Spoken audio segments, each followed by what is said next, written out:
Good morning, friends.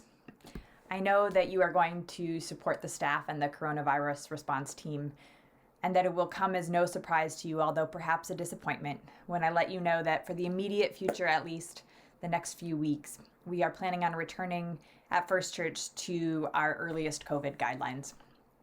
The building will be essentially closed except to our third floor renters who are in their own space, and to Small Potatoes who are providing an essential service in this time.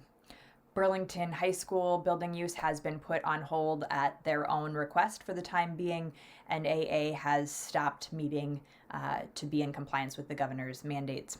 Staff will be working from home as much as is possible to be in compliance as well, but I am going to continue to record in the sanctuary in as much as is possible, as we believe this can be done safely. Meetings which we had hoped would return to having in-person options are going to remain virtual in accordance with the state's directions for this time.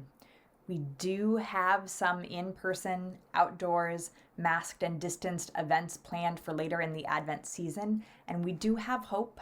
I have hope that those will be able to continue, and we are going to be watching the numbers closely, and we'll let you know.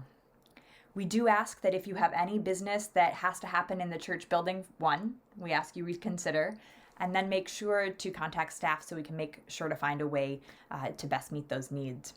I can say that staff and lay leaders have been working very hard to make sure that we have new and creative ways to celebrate together over these next few weeks. And while I know it will be different and there will be grief for sure, I have faith that working together, this will be a remarkable and meaningful season in all of our lives. To that end, though, we do still need a few more people to make phone calls regularly to church members. As the days turn to weeks and months and now the better part of a year, it is more important than ever to make sure that we are staying in touch with one another and knowing of one another's needs.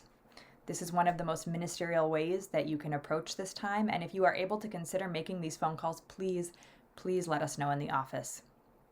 One of the reasons that this is so important is that we are aware that as this goes on, many of our financial needs are increasing in this time. And if you find yourself in this category needing assistance, please reach out to me. You can email ejohnk@firstchurchburlington.org, or you can call 802-862-5010. We do have some folks who have generously made sure that we are able to hold one another in this time, so please let us be the church. Similarly, if you or your family might be in need of some help for Christmas, I am going to encourage you to apply for help through Share Christmas. The application is really letting us know that you need help. That's it. And I'm going to hold that information confidential. Please allow us to be the church for you and one another in this time. That's one of the things we do best.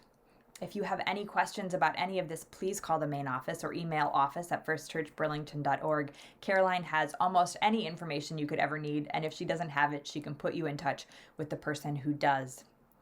Now, friends, it has been 252 days since we first realized the severity of the coronavirus pandemic here in Vermont. What's truly remarkable to me is how much we have learned in this time. Particularly for me, what stands out is the absolute reality of our interconnectedness. A sneeze in a Seattle airport, and this virus has exposed how quickly that in fact reaches all of us. We are one human community, whether we like it or not, and as that human community, we have also learned much about our resilience and our ingenuity. And one of the things I am most grateful for is your presence here in this community and your commitment to the thriving of the whole human community. So thank you, friends, for your commitment to this place and to one another.